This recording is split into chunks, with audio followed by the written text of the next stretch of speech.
Climat, André Mauroy. Première partie.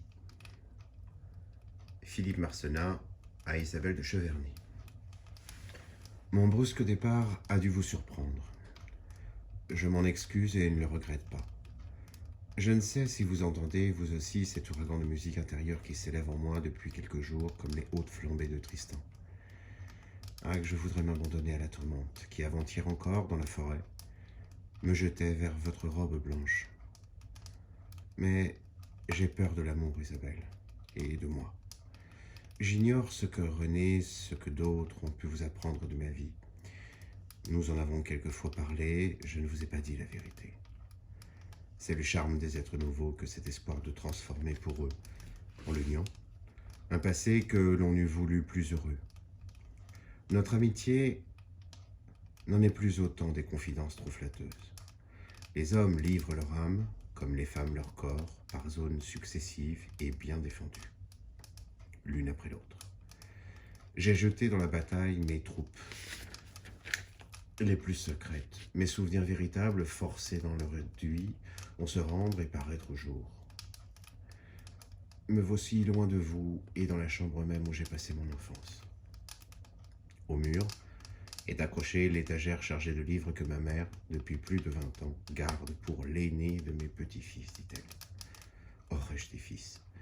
Ce large dos rouge taché d'encre est mon vieux dictionnaire grec, ses reliures dorées, mes prix.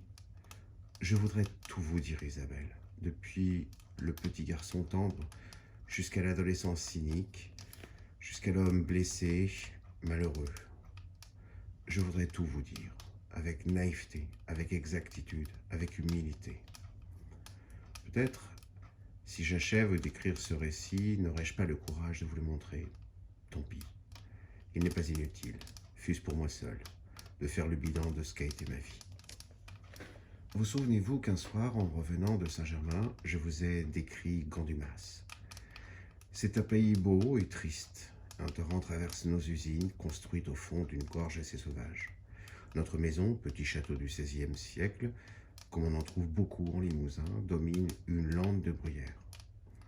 Très jeune, j'ai éprouvé un sentiment d'orgueil en comprenant que j'étais un Marcenat et que notre famille régnait sur ce canton. De la minuscule fabrique de papier qui, pour mon grand-père maternel, n'avait été qu'un laboratoire, mon père avait fait une vaste usine. Il avait racheté les métairies et transformé Gandumas, avant lui, presque en friche, en un domaine modèle.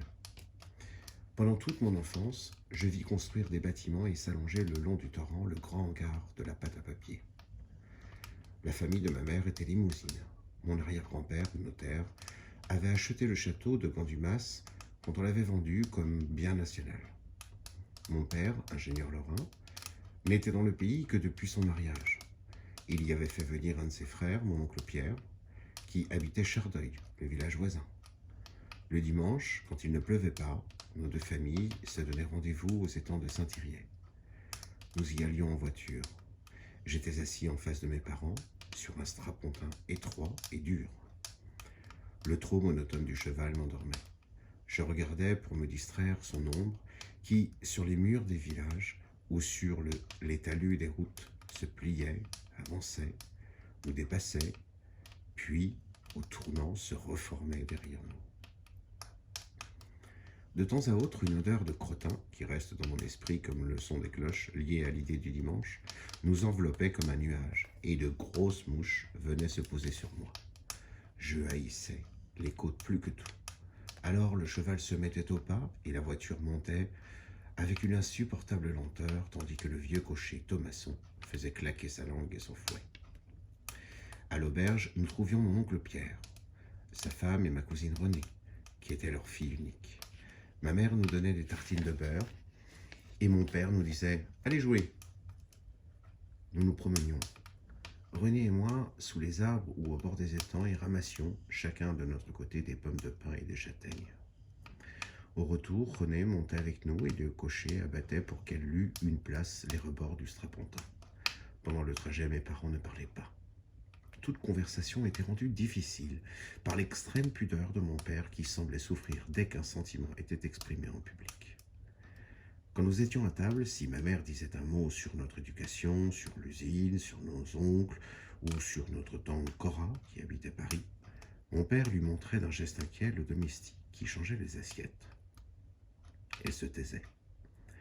Très jeune, je remarquais que mon père et mon oncle, s'ils avaient quelques reproches à se faire l'un à l'autre, chargeaient toujours leur femme de le transmettre avec de curieuses précautions. Très jeune aussi, je sus que mon père avait horreur de la sincérité. Chez nous, il était admis que tous les sentiments conventionnels sont vrais, que les parents aiment toujours leurs enfants, les enfants leurs parents, les maris leurs femmes. Les Marcenat voulaient voir le monde comme un paradis terrestre et décent, et c'était en eux, me semble-t-il, plutôt candeur qu'hypocrisie.